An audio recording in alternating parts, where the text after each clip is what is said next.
বেলা আনুমানিক 1:30টার দিকে সীতাকুণ্ড পাহাড়ের রাস্তা নির্মাণ শ্রমিকের একটি ফোন পেয়ে সীতাকুণ্ড থানা পুলিশ দ্রুত ঘটনাস্থলে যায় এবং সেখানে যে দেখে আনুমানিক 7 বছরের একটি মেয়ে আংশিক গলা কাটা অবস্থায় ওখানকার কয়েকজন নির্মাণ শ্রমিক তাকে উদ্ধার করেছে এবং সেখান থেকে থানা পুলিশ অতি দ্রুত সীতাকুণ্ড হাসপাতালে ভর্তি করে এবং পরবর্তীতে উন্নত চিকিৎসার জন্য চট্টগ্রাম মেডিকেলে তাকে ভর্তি করা হয় এবং অত্যন্ত দুঃখের বিষয় আজ সকালে ভিকটিম শিশু মেয়েটি ভোর আনুমানিক 5টার দিকে মারা যায়।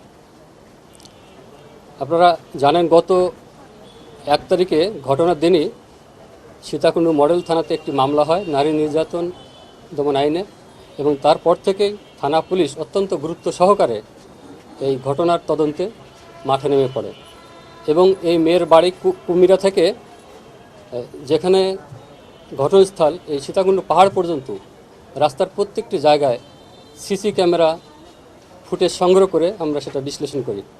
পাশাপাশি প্রযুক্তিগত কিছু সুবিধা নিয়ে আমরা এই ঘটনা তদন্ত শুরু করি এবং এক পর্যায়ে এই ঘটনার সাথে জড়িত মূল অভিযুক্ত বাবু শেখকে আমরা আজকে 12টার দিকে কুমিরা থেকে আটক করেছি। গ্রেপ্তারকৃত বাবু শেখকে জিজ্ঞাসাবাদে জানা যায় ভিকটিমের বাবা মনির হোসেনের সাথে পাশাপাশি বাড়িতে বসবাস করেন এবং তাদের সাথে দীর্ঘদিন ধরে পারিবারিকভাবে বিরোধ চলছিল এবং মাঝে মাঝে ঝগড়া হতো এবং এক পর্যায়ে এই বাবু শেখ এই বিরোধের জের হিসেবে তার মেয়েকে মেরে ফেলার পরিকল্পনা গ্রহণ করে।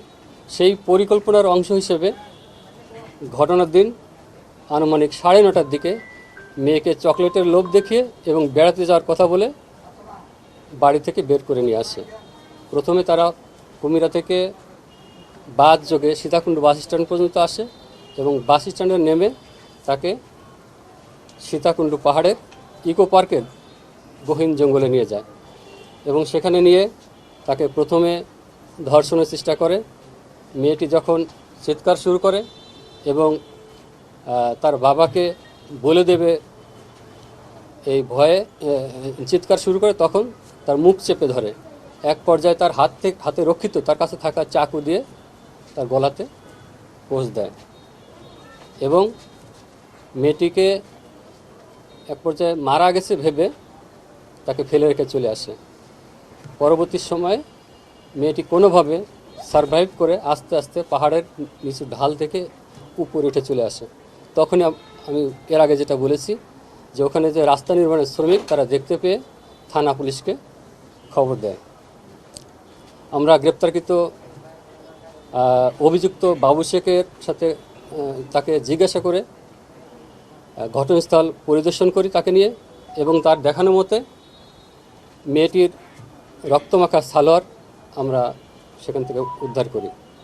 পাশাপাশি মেয়েটিকে চকলেটের লোভ দেখিয়ে বেড়াতে নিয়ে যাওয়ার কথা বলে বাড়ি থেকে যে বের করে নিয়ে আসছে সেই চকলেটও আমরা উদ্ধার করতে পেরেছি।